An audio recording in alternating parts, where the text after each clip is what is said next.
الحمد للہ رب العالمین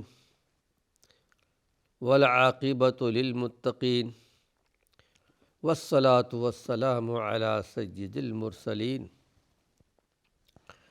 ناظرین کرام، السلام علیکم ورحمۃ اللہ وبرکاتہ۔ ایمانی صفات کا عنوان لے کر آپ کی خدمت میں حاضر ہوں۔ ایمانی صفات کے تعلق سے اس بات کا ذکر خیر کیا جا رہا تھا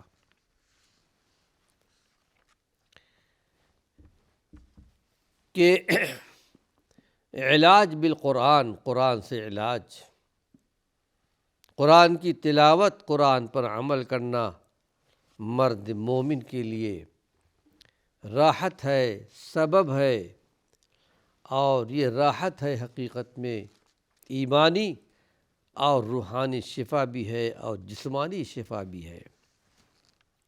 قرآن حکیم کی تلاوت کرنے والا پروردگار عالم، خالق کائنات، اس کو قبر کے عذاب سے بچائے گا۔ جیسا کہ حدیث شریف میں آتا ہے، اللہ کی نبی صلی اللہ علیہ وسلم نے ارشاد فرمایا، اللہ کے فرشتے جب قبر میں عذاب دینے کے لیے آتے ہیں تو قرآن حکیم کی تلاوت ان کو دفع کر دیتی ہے، ہٹا دیتی ہے، دور کر دیتی ہے۔ قرآن حکیم کی تلاوت کا یہ درجہ، یہ مقام ہے، عذاب اس کے پاس نہیں آتی۔ اور پھر ہاتھ کی طرف سے اگر اللہ کا عذاب آتا ہے تو دنیا میں صدقہ وغیرہ کیا کرتا تھا، وہ صدقہ وہ سے ہٹا دیتی ہے۔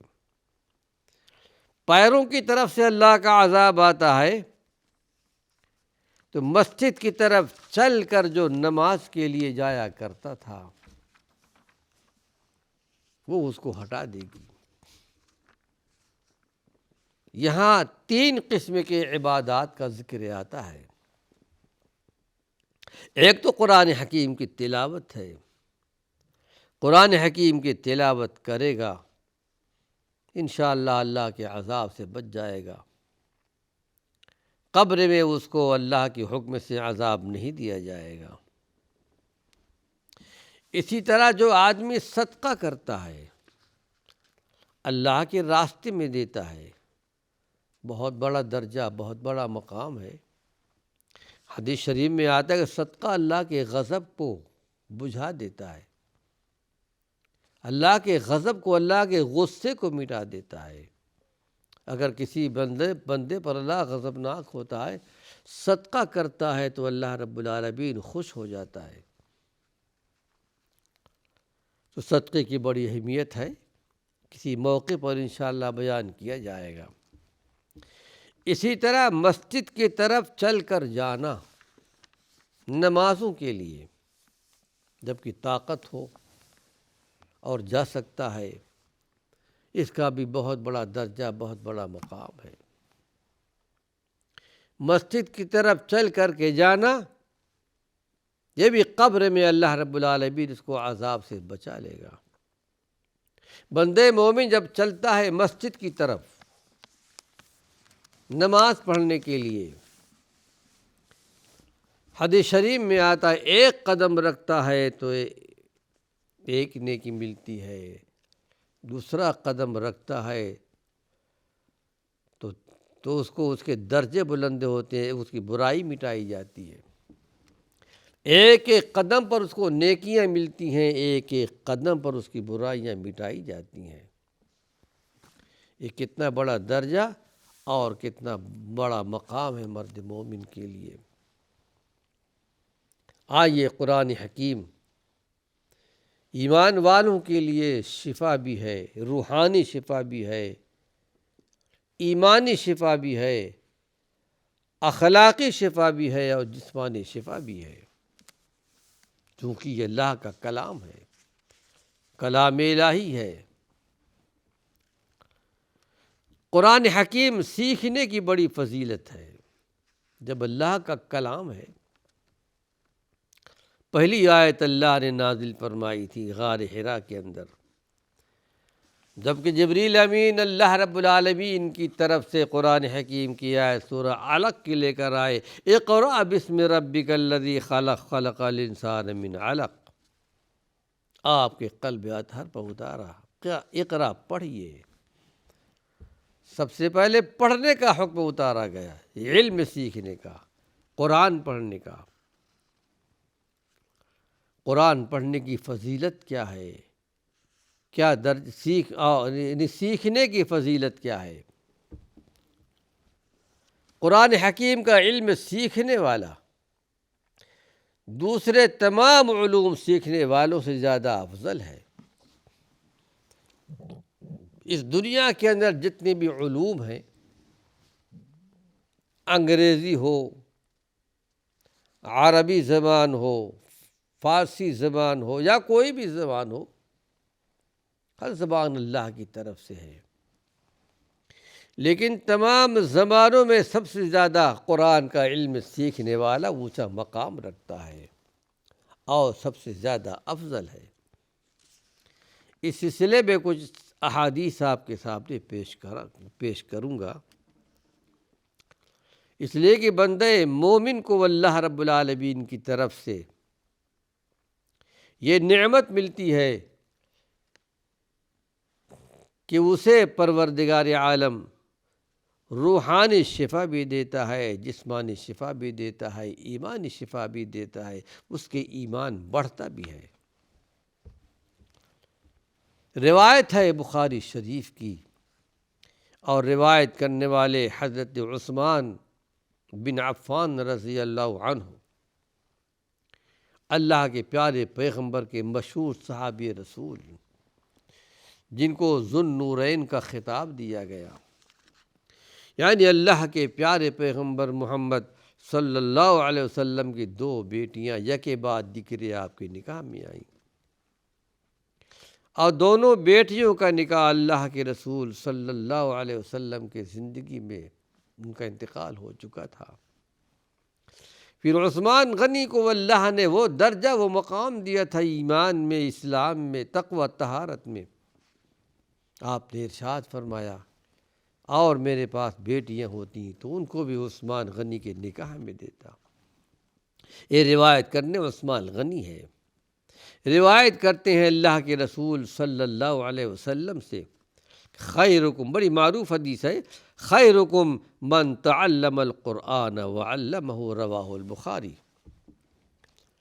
تم میں سب سے بہتر، سب سے اچھا وہ مرد مومن ہے جو قرآن سکھاتا بھی ہے، سیکھتا بھی ہے اور سکھاتا بھی ہے۔ قرآن سیکھنے والے، سکھانے والے اللہ کی نگاہ میں، شریعت محمدیہ کی نگاہ میں سب سے زیادہ بہتر اور اولیٰ ہیں۔ قرآن حکیم سیکھنے سے مراد اس کے سارے علوم ہیں، اس میں قرات بھی ہے، تجوید بھی ہے، ترجمہ اور تفسیر بھی ہے۔ ترجمہ بھی اگر عربی زبان نہیں آتی، ہر زبان میں تراجم موجود ہیں، ترجمہ دیکھیے، لیکن قرآن ضرور پڑھیے۔ ایسا نہیں کہ قرآن حکیم کا صرف ترجمہ پڑھ لیا گیا اور آیات بینات چھوڑ دی گئیں۔ کچھ لوگ ایسا کیا کرتے ہیں، ایسا نہیں کرنا چاہیے۔ قرآن حکیم کی آیات بینات پڑھیں اور اس کے بعد اس کا ترجمہ، اس کی تفسیر پڑھیں، تو اللہ کے نزدیک سب سے بہتر وہ مرد مومن، وہ مومنہ عورت جو قرآن حکیم کو سیکھتے بھی ہیں اور سکھاتے بھی ہیں۔ آج ایک حدیث اور آپ کے سامنے پیش کر رہا ہوں۔ قرآن حکیم کا علم سیکھنے کے لیے جو شخص اپنے گھر سے نکلتا ہے، اللہ رب العالمین جنت کا راستہ اس کے لیے آسان کر دیتا ہے۔ قرآن سیکھنے کے لیے، علم سیکھنے کے لیے اپنے گھر سے نکلتا ہے، مثلاً اپنے گھر سے نکل کر مدرسے میں جاتا ہے، جامعہ میں جاتا ہے، اسکول میں جاتا ہے یا مسجد میں جاتا ہے قرآن سیکھنے کے لیے، گویا اس کے لیے جنت کا راستہ آسان کر دیا جاتا ہے۔ حدیث شریف سنیے، اس حدیث کے راوی امام مسلم رحمۃ اللہ علیہ نے روایت کی ہے، اور حدیث کے راوی حضرت ابو ہریرہ رضی اللہ عنہ ہے۔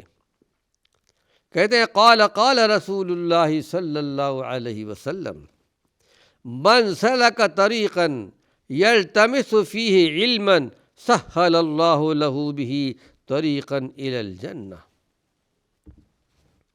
جو آدمی علم سیکھنے کے لیے سفر کرتا ہے، جاتا ہے، اللہ رب العالمین جنت کا راستہ اس کے لیے آسان کر دیتا ہے۔ چاہے مسجد میں پڑھتا ہو، سیکھتا ہو، اور اللہ رب العالمین کا احسان عظیم ہے یہاں الشارقہ کے اندر کہ الحمدللہ تقریباً بہت سے مساجد میں قرآن حکیم کی تعلیم کا حلقہ ہوتا ہے۔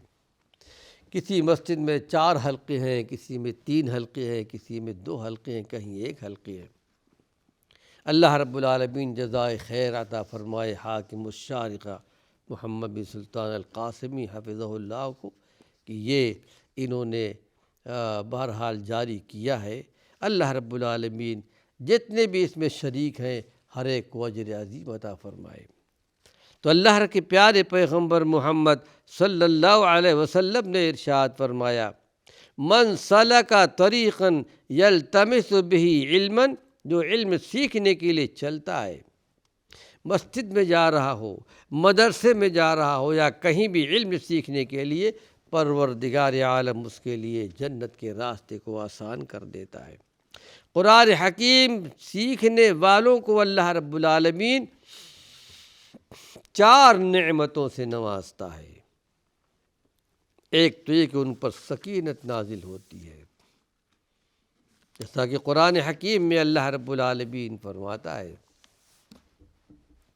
الذین آمنوا وتطمئن قلوبہم بذکر اللہ، ایمان والوں کے دل اللہ کے ذکر سے مطمئن ہوتے ہیں، ان کو سکون ملتا ہے۔ الا بذکر اللہ تطمئن القلوب، الا یہ تاکید کا صیغہ ہے، یعنی ہوشیار ہو جاؤ، بالکل یہ صحیح بات ہے۔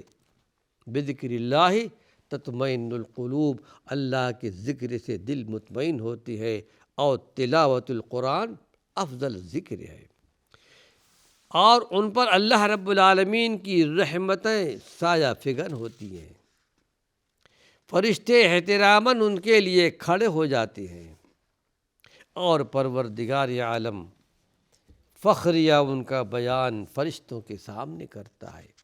یہ کتنا بڑا درجہ، کتنا بڑا مقام ہے مرد مومن کے لیے۔ آئیے حدیث آپ کے سامنے پیش کر رہا ہوں، یہ روایت بھی مسلم شریف کی ہے۔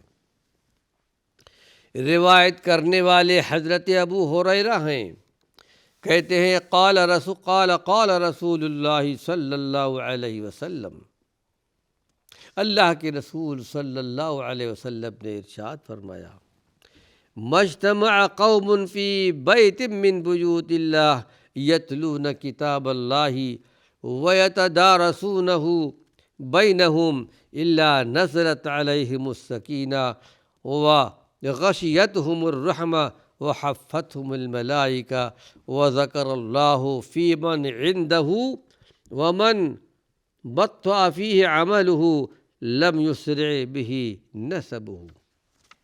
بڑی پیاری حدیث ہے۔ اللہ کے رسول صلی اللہ علیہ وسلم نے ارشاد فرمایا، روایت کرنے والے حضرت ابو ہریرہ ہیں، جب کچھ لوگ اللہ کے گھر میں مسجد میں جمع ہو کر قرآن حکیم کی تلاوت کرتے ہیں، اور آپس میں ایک دوسرے سے پڑھتے پڑھاتے بھی ہیں، تو ان پر سکینت نازل ہوتی ہے، اطمینان، سکون نازل ہوتا ہے، قلبی سکون حاصل کرتے ہیں، اور اللہ کی رحمت انہیں ڈھانپ لیتی ہے، اور فرشتے انہیں گھیر لیتے ہیں، اور اللہ رب العالمین ان کا ذکر ان کے پاس کرتے ہیں، جو ان کے پاس یعنی فرشتے ہوتے ہیں۔ پھر آپ نے فرمایا کہ یاد رکھو، جس شخص کو اس کے عمل نے پیچھے رکھا، اس کا نسب اس کو آگے نہیں کر سکے گا۔ چاہے کسی بھی خاندان کا ہو، بڑے خاندان کا ہو، اونچے خاندان کا ہو، کتنے بڑا سے بڑا مرتبہ کیوں نہ رکھتا ہو، لیکن اگر قرآن کی طرف اس کی توجہ نہیں ہوگی تو وہ مرتبہ نہیں پائے گا۔ اگر کسی کو مرتبہ اور مقام ملے گا تو قرآن حکیم کی تلاوت سے، قرآن حکیم کے عمل کرنے سے ہوگی۔ قرآن حکیم کا علم حاصل کرنے والے سے فرشتے محبت کرتے ہیں۔ اگر کوئی مرد مومن قرآن کی تلاوت کرتا ہے، فرشتے بھی جانتے کہ یہ کلام انسانی کلام نہیں، فرشتوں کا کلام نہیں، کسی اور مخلوق کا کلام نہیں، یہ کلام الہی ہے۔ جبریل علیہ السلام اللہ کے فرشتے اس کلام کو لے کر کے آئے، تو تمام فرشتوں کے سردار۔ تو قرآن حکیم کا علم حاصل کرنے والوں سے فرشتے بھی محبت کیا کرتے ہیں۔ آئیے حدیث آپ کے سامنے پیش کر رہا ہوں۔ یہ حدیث مسند احمد کے اندر موجود ہے، اور یہ حدیث طبرانی کے اندر موجود ہے، اور یہ حدیث حسن درجے کی ہے۔ روایت کرنے والے حضرت صفوان بن عسال المرادی رضی اللہ عنہ۔ آئیے حدیث آپ کے سامنے پیش کر رہا ہوں۔ کہتے کہ اتیت النبی صلی اللہ علیہ وسلم وهو فی المسجد متکئ علی برد له احمر فقلت له یا رسول اللہ انی جئت اطلب العلم فقال مرحبا بطالب العلم ان طالب العلم لتحفه الملائكة بأجنحتها ثم يركب بعضهم بعضا حتى يبلغ العلم إلى السماء الدنيا من محبتهم لما يطلب۔ بڑی پیاری حدیث ہے۔ ناظرین کرام، وقت ختم ہو چکا ہے، اس کا مفہوم تو بیان نہیں کر پاؤں گا۔ اللہ نے چاہا اپنے اگلے حلقے میں انشاءاللہ اس کا مفہوم بیان کروں گا۔ بڑی پیاری حدیث ہے۔ اللہ سے دعا ہے پروردگار عالم ہم نے جو کچھ کہا ہے، سنا ہے، عمل کی توفیق نصیب فرمائے۔